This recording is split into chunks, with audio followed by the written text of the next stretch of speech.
किसान भाइयों नमस्कार। नाफेड का प्याज बफर स्टॉक 2.5 लाख टन जो कि अभी तक समाप्त हो जाना चाहिए था, क्योंकि लगातार दिल्ली आजादपुर मंडी में अभी भी 8 से 10 ट्रक रोजाना नाफेड के आ रहे हैं। इसके अलावा अन्य शहरों में, अन्य मंडियों में भी नाफेड का प्याज लगातार भेजा जा रहा है और भेजा जा रहा था, लेकिन उसके बाद भी 2.5 लाख टन अभी तक खत्म नहीं हुआ। ऐसे कैसे? अब आप सभी किसान भाइयों को याद होगा, आज से लगभग 2 महीने पहले नाफेड के घोटाले, यानी कि नाफेड के प्याज खरीदी के जो घोटाले थे उसकी बात करी थी, जिसको लेकर सरकार ने भी ये माना था कि हाँ, वहां पे जांच के आदेश दिए गए, लेकिन उसके बाद कुछ भी अता पता नहीं चला, कोई भी रिपोर्ट निकल के सामने नहीं आई, क्योंकि नाफेड में भी खुद सरकारी अधिकारी मिले हुए हैं और कहीं ना कहीं जो रिपोर्ट आनी थी वो अभी तक आई नहीं है। अब यहाँ पे किसान भाइयों सवाल ये उठता है कि 2.5 लाख टन क्या अभी तक चल रहा है, जबकि रोजाना नाफेड 2.5 लाख टन में से अपनी 8-10 गाड़ियां दिल्ली आजादपुर मंडी और बाकी अन्य मंडियों में और अन्य शहरों में उतार रहा है। उसके बाद भी नाफेड का प्याज अभी भी बचा हुआ है। ये एक सबसे बड़ा सवाल बनता है।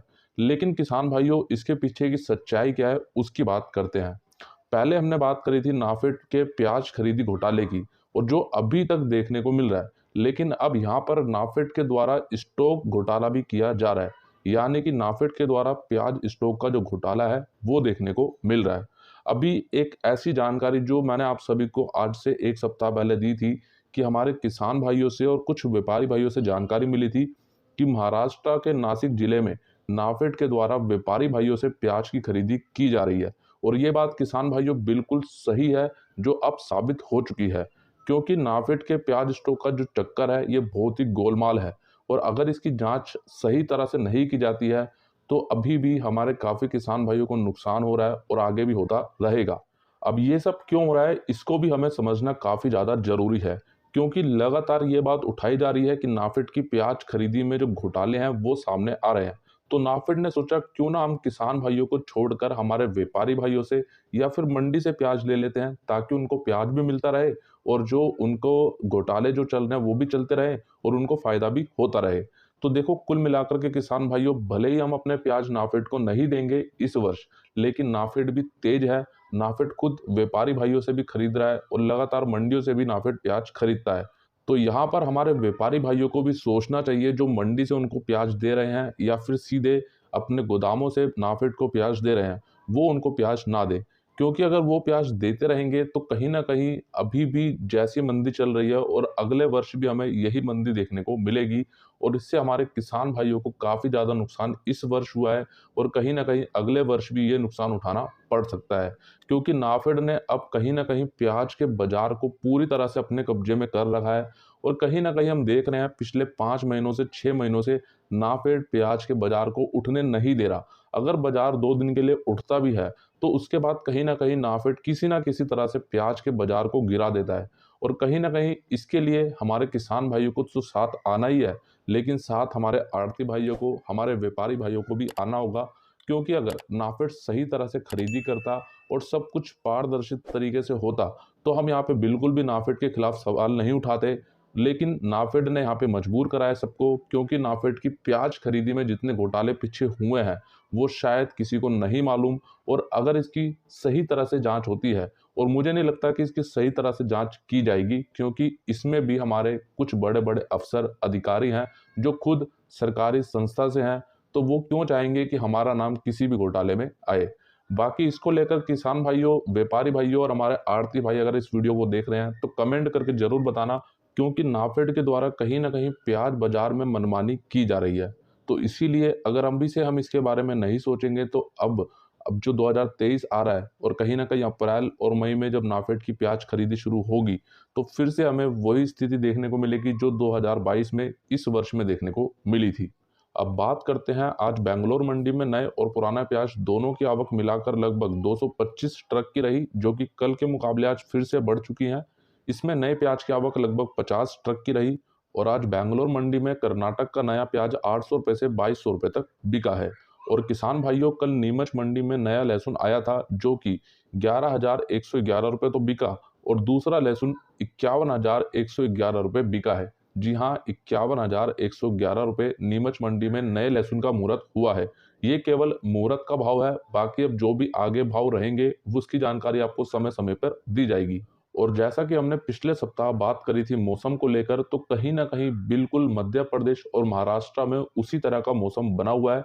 बारिश भी कई जगहों पर ज़्यादा देखने को मिल रही है और कई जगहों पर कम देखने को मिल रही है। कल भी महाराष्ट्र के कई जिलों में बारिश देखने को मिली, लेकिन यहाँ पर सवाल ये आ रहा है कि करण भाई मौसम कब तक साफ होगा या फिर कब तक ऐसा ही बना रहेगा? देखो, मौसम विभाग की जो जानकारी है उसके अनुसार अगर बात करें, कल और परसों तक मौसम कुछ ऐसा ही रहने का अनुमान है। यानी कि जैसी बारिश हल्की-फुल्की देखने को मिल रही है या फिर कहीं पर तेज़ देखने को मिल रही है, तो मौसम में कुछ परिवर्तन अभी अगले 2 दिनों में तो नहीं है। बाकी हाँ, 2 दिनों के बाद हो सकता है मौसम थोड़ा-सा साफ हो जाए। तो आइए अब बात करते हैं प्याज निर्यात की। आज गोज़डांगा बॉर्डर से बांग्लादेश में लगभग 20 से 25 प्याज के ट्रक निर्यात किए गए और कल 14 दिसंबर को गोज़डांगा बॉर्डर से 17 प्याज के ट्रक बांग्लादेश में निर्यात किए गए और 6 ट्रक का बैलेंस बचा। कल गोज़डांगा बॉर्डर से मध्य प्रदेश का सुपर क्वालिटी का प्याज भारतीय रुपए के हिसाब से लगभग ₹17 से ₹20, गुजरात का प्याज ₹17 से ₹18, बिहार के पटना का प्याज ₹16 से ₹17, नासिक का सुपर मीडियम मोटा प्याज ₹20 से ₹23 और नासिक का गोल्टा गोल्टी प्याज ₹18 से ₹24 तक बांग्लादेश में निर्यात किया गया। कल भी प्याज निर्यात भाव लगभग सामान्य रहा, कोई भी बड़ी तेजी मंदी यहाँ पे देखने को नहीं मिली। अब देख लेते हैं किसान भाइयों आज की इंदौर मंडी की पूरी रिपोर्ट और बात करते हैं लहसुन की। लहसुन बिका आज इंदौर मंडी में 1-2 लोट ऊपर में ₹2500, एक्स्ट्रा सुपर माल 1800 से ₹2200, सुपर माल 1200 से ₹1800, एवरेज माल 1000 से ₹1400, मीडियम माल 600 से ₹800, हल्का माल 200 से ₹500 और आज आवक रही लहसुन की लगभग 5000 से 6000 कट्टों की और आज कल के मुकाबले लहसुन में भाव लगभग सामान्य ही देखने को मिले। वहीं बात करते हैं पुराने प्याज की, तो पुराना प्याज आज 1-2 लोट ऊपर में ₹1100 बिका, जिसमें कल के मुकाबले आज ₹50 तक की मंदी देखने को मिली है। वहीं सुपर माल ₹700 से ₹1000, एवरेज माल ₹300 से ₹700, गोल्टा माल ₹300 से ₹500, गोल्टी माल ₹200 से ₹400 और छाँटन माल ₹100 से ₹400 और आज पुराने प्याज की आवक इंदौर मंडी में रही लगभग 20,000 कट्टों की और कल के मुकाबले आज पुराने प्याज में भाव लगभग सामान्य देखने को ही मिले। और अब बात करें नए प्याज की, तो नया प्याज बिका आज ₹800 से लेकर ₹1700 तक और आवक रही आज लगभग 35,000 कट्टों की और भाव में भी कोई बड़ा परिवर्तन देखने को नहीं मिला, लगभग सामान्य ही देखने को मिले हैं। और अब बात करते हैं नए आलू की। नया एटीएल आलू बिका ₹2000 से ₹3000, पुखराज आलू 1000 से ₹1600, एलआर आलू 1500 से ₹2500, ज्योति आलू 1200 से ₹1800, राशन आलू 1200 से ₹1800, गुल्ला माल 1000 से ₹1500 और आज नए आलू की आवक रही लगभग 1500 से 2000 कट्टों की और नए आलू में भाव लगभग सामान्य देखने को ही मिले हैं। और बात करते हैं पुराने आलू की, तो पुराना आलू बिका आज ₹200 से ₹1400 तक, आवक रही लगभग 4000 कट्टों की। तो किसान भाइयों आज का ये पूरा वीडियो आप सभी को कैसा लगा कमेंट करके जरूर बताइएगा। वीडियो अच्छा लगा तो एक लाइक कीजिए, हमारे सभी किसान भाइयों तक इस वीडियो को ज़्यादा से ज़्यादा शेयर भी जरूर कीजिएगा। मिलते हैं आपसे एक अगली और नई वीडियो में। जय जवान जय किसान।